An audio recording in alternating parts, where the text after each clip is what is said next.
will you listen? It is conceded to the he-mentioned Benjamin Franklin Pinkerton, who is a pilot of the seaplane Abraham Lincoln, which comes from the United States of North America. And to the sister who is known as Butterfly, who was born in O'Hara, Nagasaki, to join in lawful marriage. Exciting times to be able to bring this great piece to audiences, some of whom will have seen it, some of whom won't have seen it. It's one of the great heart-rending stories of opera.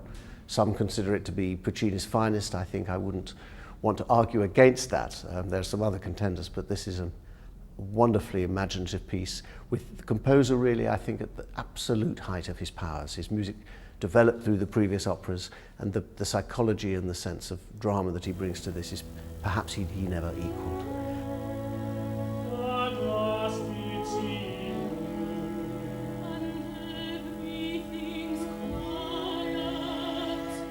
We have two wonderful Madame Butterflies for this tour. They're both doing their first Butterfly. First we have Mita Raval, who people know, I think, from the Cardiff Singer of the World.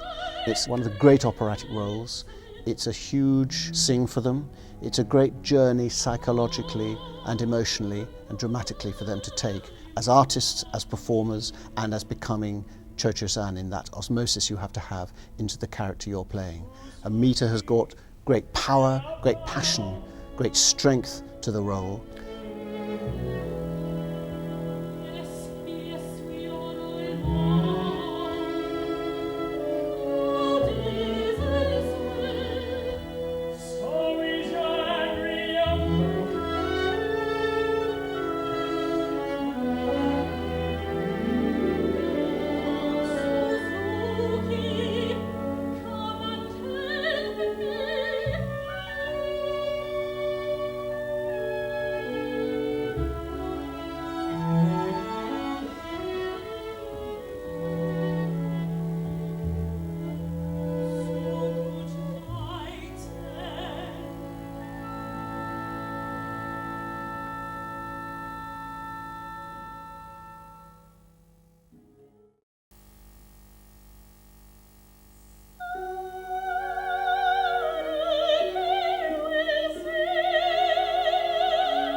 Our other wonderful butterfly is Stephanie Corley, and it's been fascinating to work with them both.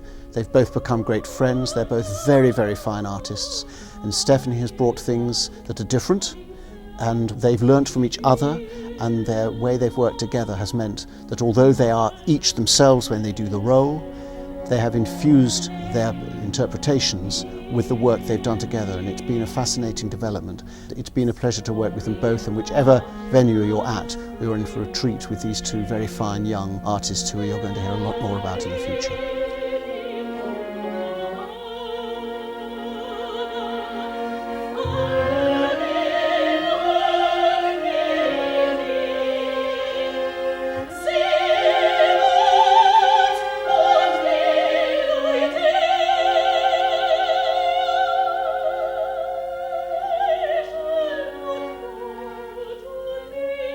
Pinkerton, we opened for quite a time with Sean Ruane, who sung the role before, but not in English in this Amanda Holden translation, and he brings great strength to the role. He makes you think, well, maybe Pinkerton isn't out and out bad, and that's been one of the approaches that Stephen Barlow in this wonderful production has given. He really makes one think about how Pinkerton is, and should we completely condemn him in what he does. And it's been a pleasure working with Sean for the first time, and in revisiting a role which he knows, and in looking at new ways and nuances of making the role work, particularly in the context of the more intimate work that Mid Wales does, which I think is one of the glories of the company, that one can have a kind of chamber feel and sort of small theatrical feel to what we do, because much of the piece, although they're the big numbers, is actually chamber work.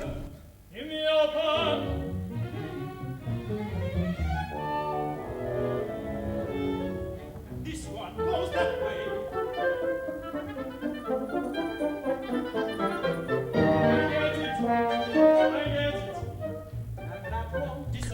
And John Pearce, also the Cardiff Singer of the World from North Wales himself, is joining us from the tour.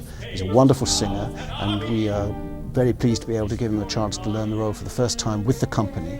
It's part of our remit to encourage young talent alongside the talent that is already around, many of whom have sung with Mid Wales before. And I have to mention Wyn Pencarreg. If I say an old stager with Mid Wales, and he does an incredibly well thought and thought-provoking Sharpless, who is a character of some depth and some questioning as to what he should have done and what he shouldn't have done. So we're blessed with having Wyn, and indeed the other characters who, alas, have less to do from their point of view, all bring a great distinction. And Stephen Barlow's wonderful eye for what works, little details that actually tell about what a scene is doing or what a character is doing, means that even the smallest of the roles have their point and are really part of the production.